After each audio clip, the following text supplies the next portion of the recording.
Okay guys, today on the bench we've got a BC Rich Warlock. This is a body art collection Warlock with a really cool graphic on the top.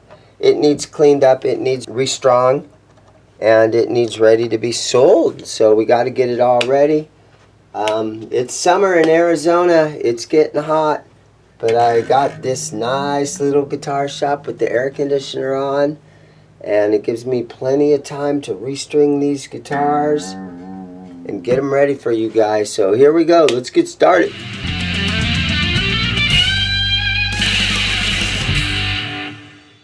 Alright, well let's just glance over this guitar. So again, BC Rich Warlock. It's the body art collection is what they call this one. Made in China, 2003, BC Rich guitars, and it looks like a fly. It's got a fly on there. Kind of a unique, very unique thing. Single BC Rich pickup, single volume knob.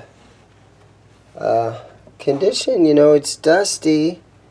Still got the plastic over the control cover plate. You got a nice big scarf joint right here in the back. It says BC Rich Limited Edition down there. These always get kind of scratched up. We see a little bit of something going on right there, a little scratch. There's a little bit on here too. The points on these things always get dented. Got, it looks like 24 fret with little diamond inlays. And let's do this. Let's plug it in. See if let's see if she makes noise. Oh, that was very pleasant. All right, here we go. It's doing something. It's wanting to.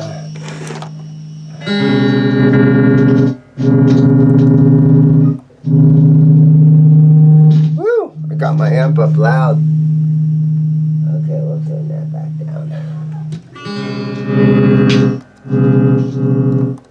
I think we need to spray that potentiometer out a little bit. And can maybe tighten that output jack. And put new strings on it. Okay, let's get these strings off of here.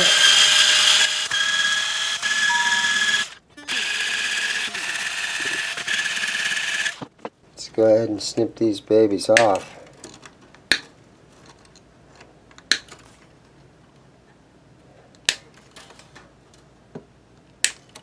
Okay, so the nut matching, it's just a plastic nut, but it feels pretty good in there. Feels like it's centered properly. So let's pull these strings off of here.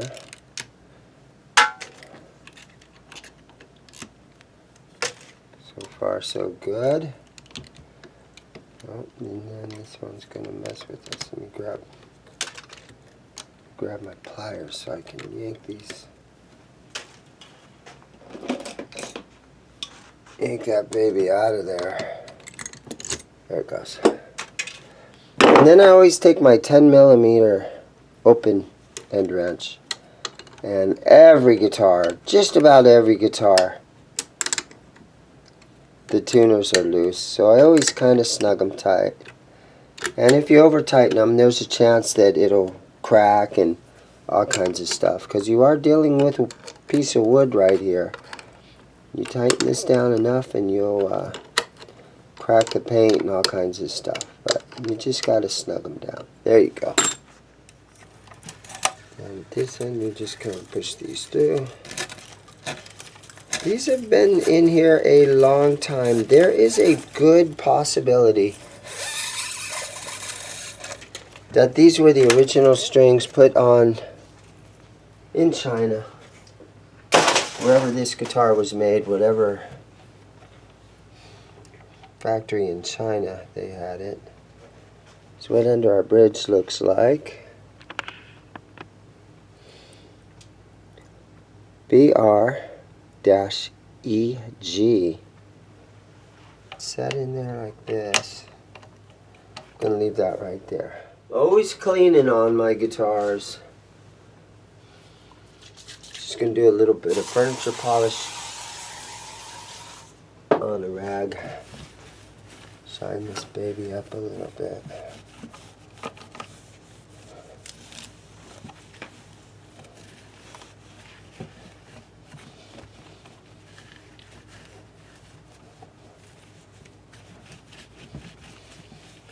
I've got 3 or 4 of these body art collection. Alright, I'm going to pull this knob off of here. Let's see if it'll just come up. There it is. That came off good. So we're going to tighten this up. And I use the same pliers. These things are what I use on a lot of things. The sort of the square-nosed pliers. I can get in here really good and do that. They also make Music Nomad has this thing, and so you can use this thing too.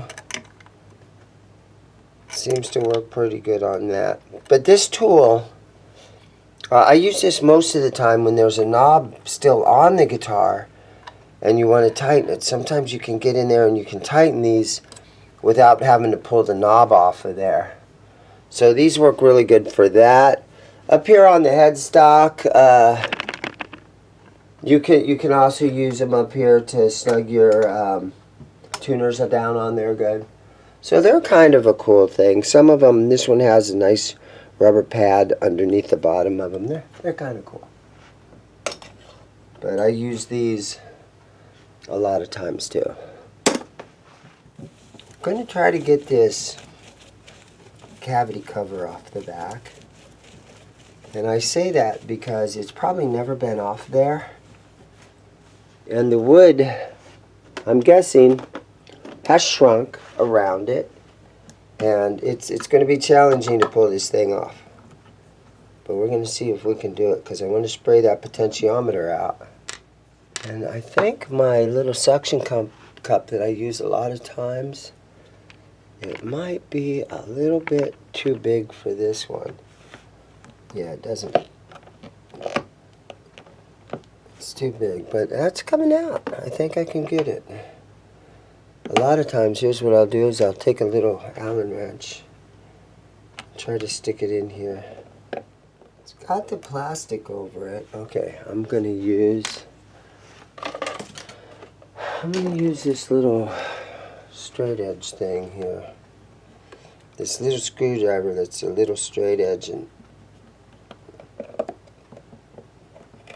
there it is. Get under there, baby. The struggle is real with this one. But if you come in here off the side, there's a good chance that you're going to... Woo! There we go. Alright, so if we get in here and look, we can see this whole thing is sort of twisted around. So I'm going to go back and loosen this top again. Now what I have is some of this CRC electronic cleaner. Spray a little bit of that in there. And then turn on it a couple of times. And there's a good chance that all that dirt and everything that was in that potentiometer has just been cleaned out. And so it's nice and quiet.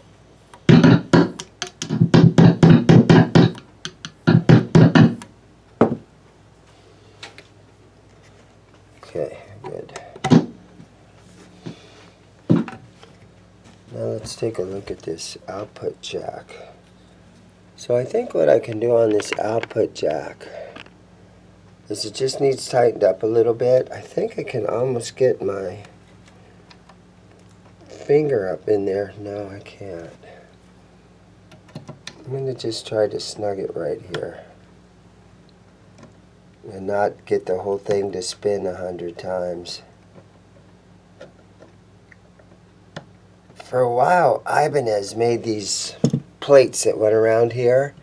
They were oval shaped, so the whole thing you could tighten it and it wouldn't spin.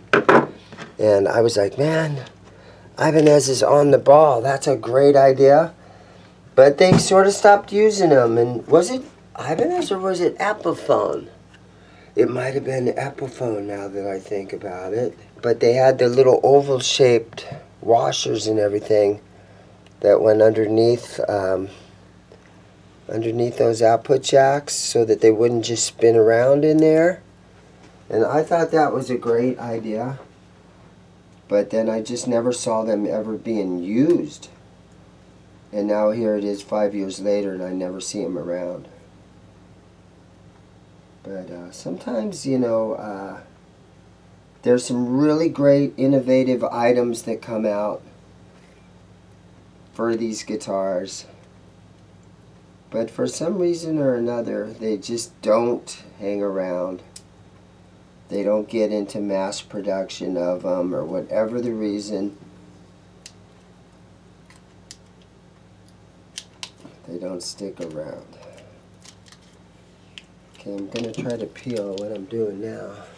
So I'm trying to peel the plastic off of here, because I've seen them where if you don't peel this stuff off after a number of years, this guitar is already 21 years old.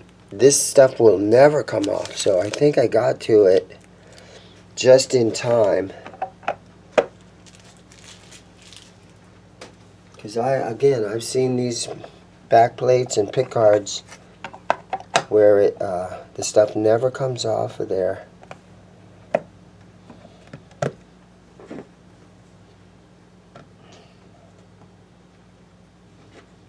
And so they look really bad. So I'm going to just put these back on here.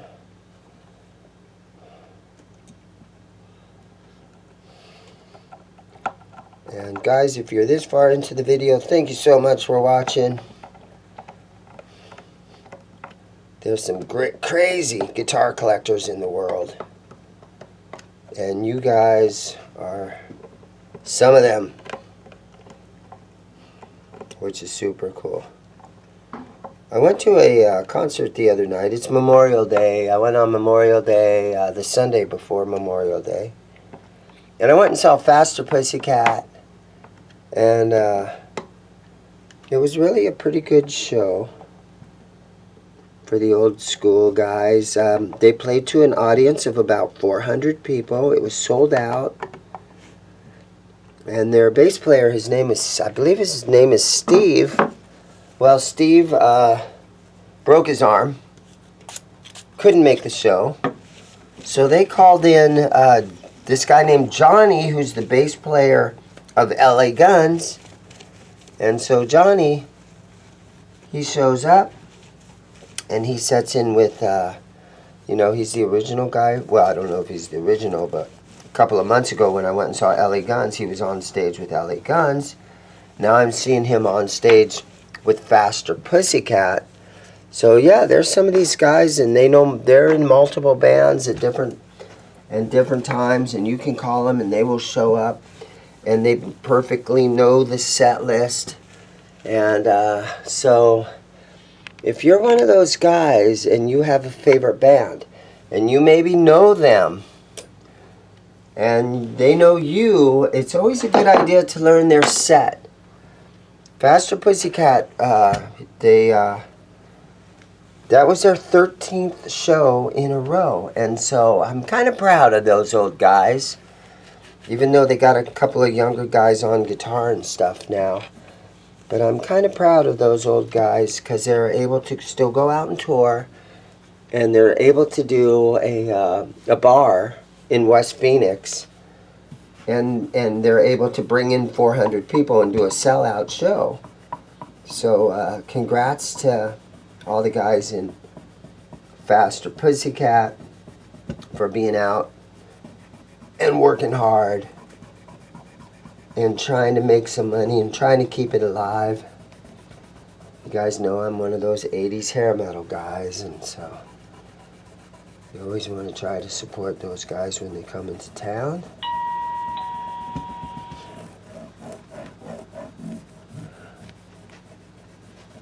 Okay, I'm just cleaning on the fretboard a little bit here. I still got a little bit of that furniture polish on this rag. You can see I'm getting some good dirt off of here.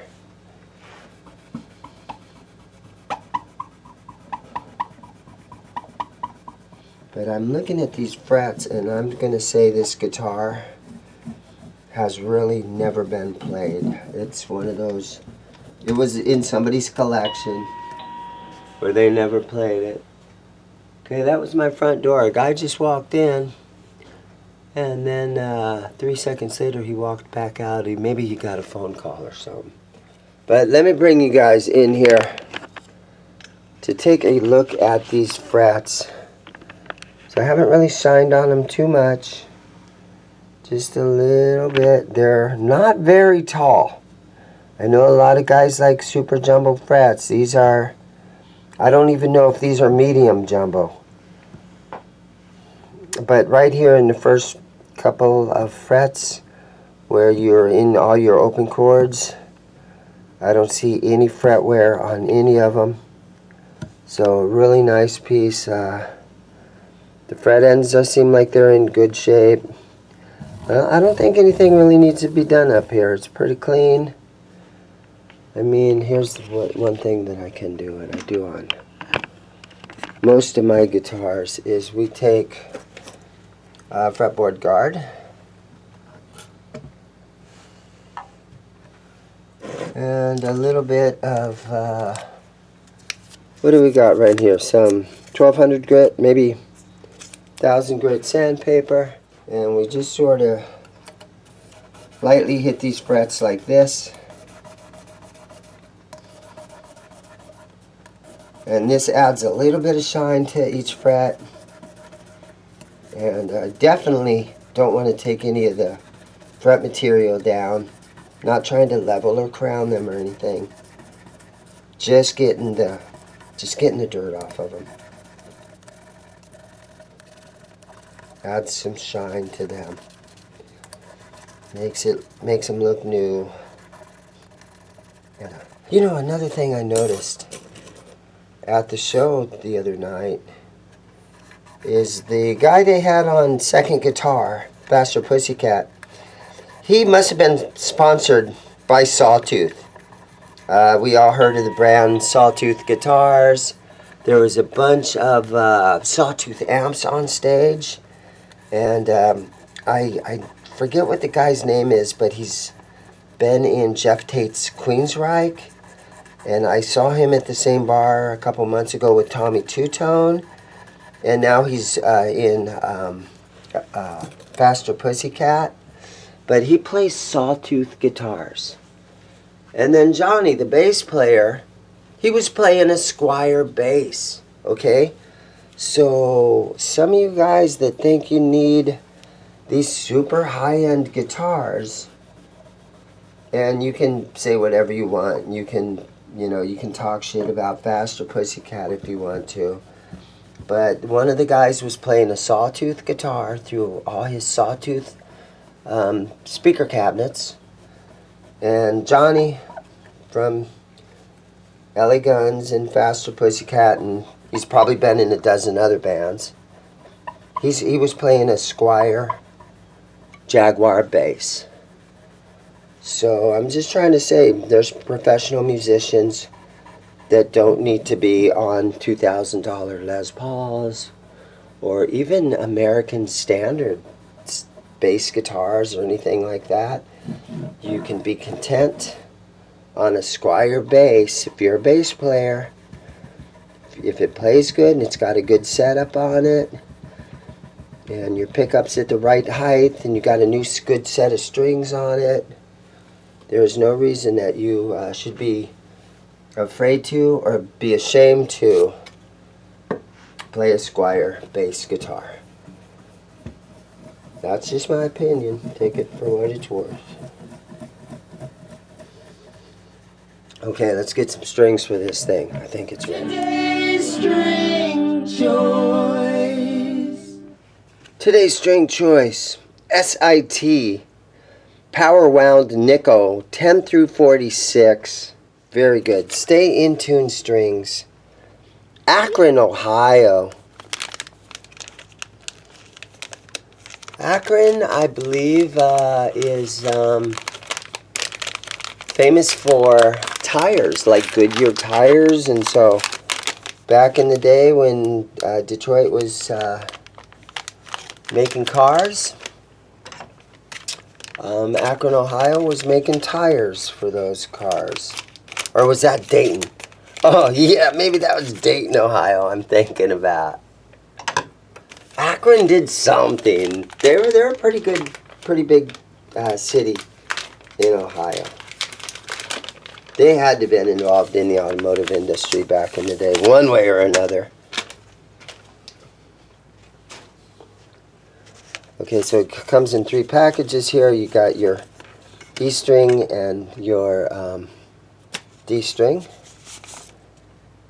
And we're going to start with this 6th string and the 3rd string. So a low E string and our 3rd string would be the D string.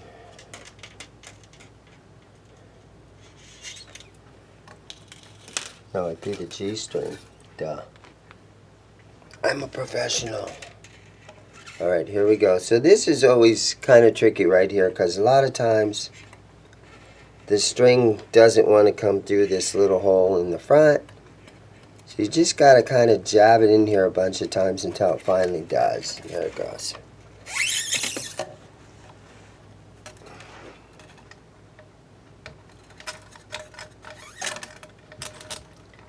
I think what I'll do is let's just fast forward through this whole stringing process. Starting now.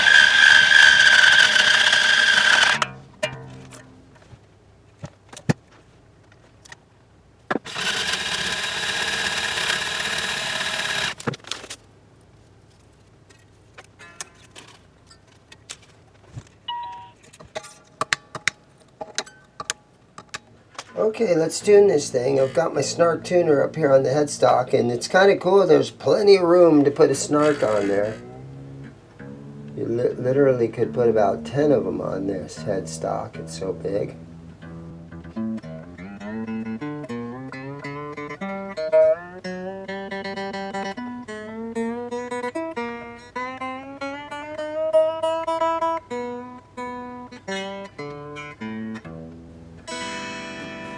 Alright, so what I do with every guitar, I just kind of throw it up on my knee like this and just kind of strum it a little bit. I'm always guilty of being on this B string a little too much.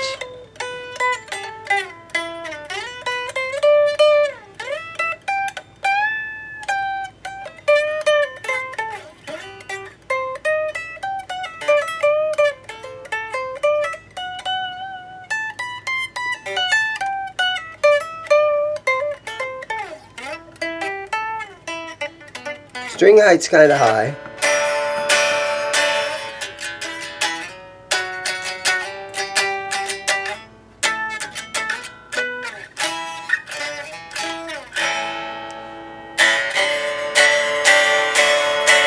There's quite a break angle on this guitar. It's kind of set up like a Gibson in a lot of ways.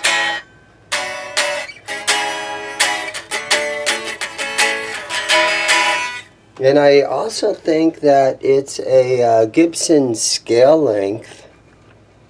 Let's do this real quick. I've got a tape measure. Where's my tape measure at? I know I got one here. Yeah, my back room, it's not getting messy, but I'm going to say my back room is getting a little cluttered. All right, let's see. We set a tape measure on the nut, and you know what? 25 and a half. This is a Fender scale length. So Who's to know? I always try to guess these scale lengths and I never could quite get them. But Fender's scale length. So it's a long scale. Let's set our straight edge on here. And I'm going to take a look and see how much relief is in the neck. Let's see. I'm just going to eyeball it. Pretty darn flat. It's got a little bit. It could get tightened a tad if somebody wanted to. And I also think that our bridge could come down just a tiny little smidge.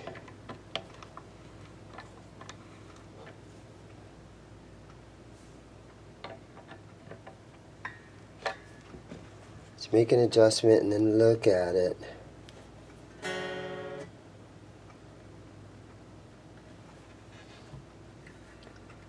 Oh, I see.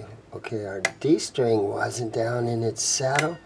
Oh man, none of these are down in their saddle very well. It's always good to look it over real closely. I would have been super embarrassed if it would have went out and went out on the sales floor that way.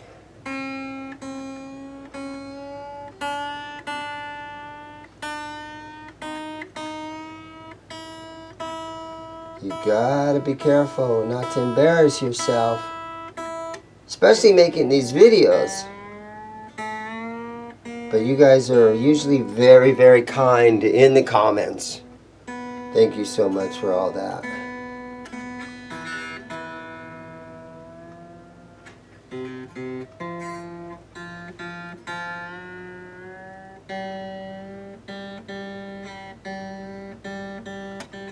But I'm glad that I discovered that a lot of those strings weren't down in the saddle properly, or laying down on the bridge piece properly.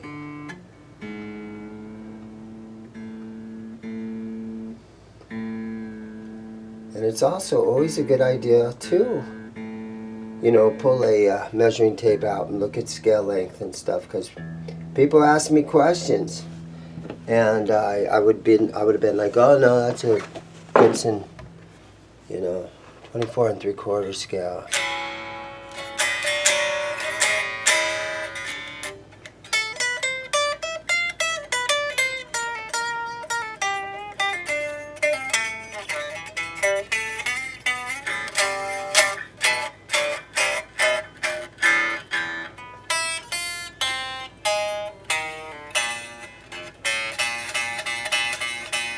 Buzzing a little bit there, so I'm going to bring that bridge up a little bit more on this side.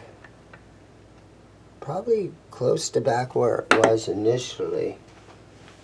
And some guys in the comments are like, man, I wish you'd play the guitar after you're done. And so that's another thing that will embarrass me.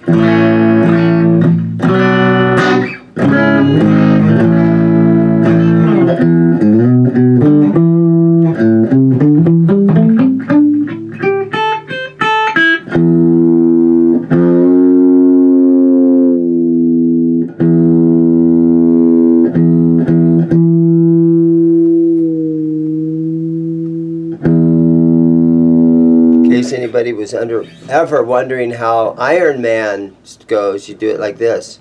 Right?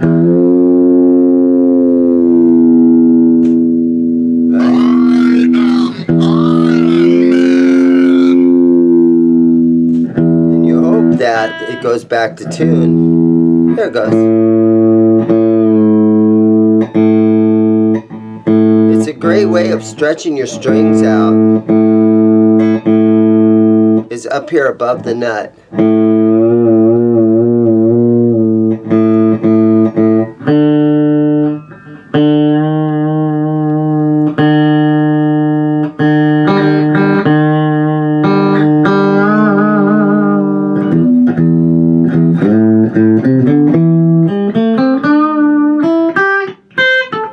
Now there's a great chance that whoever buys this guitar is not going to want it in standard tuning. But it does have 10s on it, so you could put it down in drop D, or you could do a half step down, and these strings will be really good for that. Some guys want heavier stuff. Some guys like the lighter stuff. You can't ask somebody, hey, you know, it's all player preference. What's your favorite string gauge?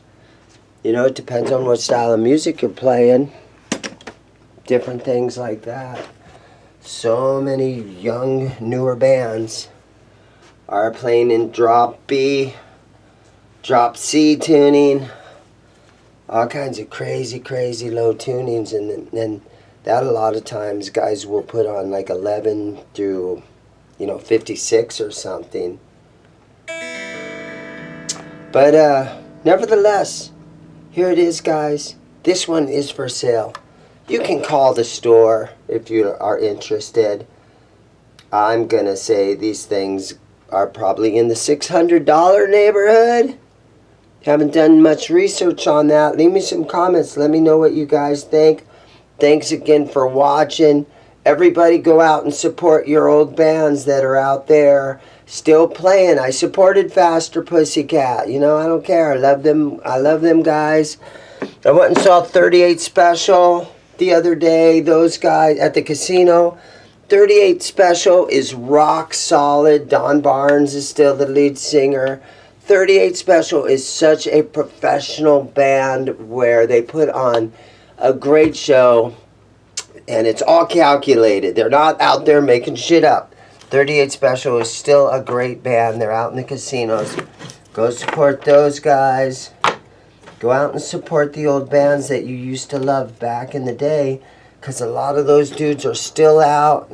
They're still trying to make a living. They still have to make a living. They still love to sing. They still love to play their instruments. Go out and support those guys, and have a great day, and go buy a guitar.